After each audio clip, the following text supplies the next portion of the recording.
Well, we had a knock on our door one day. There was a big fire truck out front, and they were citing us for illegal trash burn in our backyard. And so from that point on, they talked my husband into being a volunteer. And then not too long after that, after he became a volunteer firefighter, he became a paid firefighter.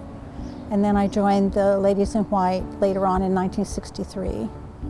I don't know what I was thinking. I had a full-time job, and I had 2 small children under the age of 5. And my husband had a full-time job. And when did I think I would have time for this? However, I didn't think that way then. It just was a natural happening. When you joined the Ladies in White, you had to go through a training sessions to become what they now call EMT, all that medical training. And we were trained by the Red Cross and the hospitals, and we would go to monthly big training sessions. But then we would meet weekly, once a week, to go over medical cases that we had been on and how they were handled and learn new techniques. So it was quite interesting.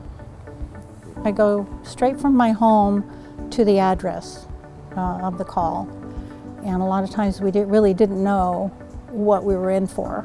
And that's when the adrenaline kicked in. It's like, what am I going to face? Am I going to be the first one there? Am I going to know what to do when I get there? This is all going through my mind as I'm going there. I worked at, when I first joined, I worked at Mercy General Hospital downtown.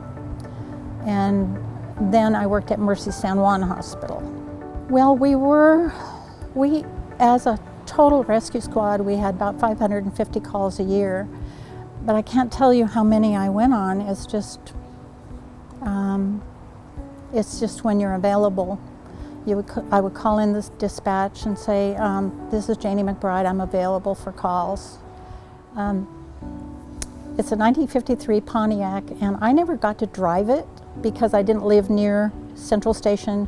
But if we were at a training drill and a call came in, then we'd take the ambulance, and I ended up riding in it in the passenger side a couple of times. But other than that, I just remember seeing it on scene, and I think the whole idea of helping people and being able to do something about suffering, There were times when I was just out on my own, going shopping or whatever. There were a couple of times when an accident would happen right in front of me, and I would not even think about it. I would jump out of the car and go help.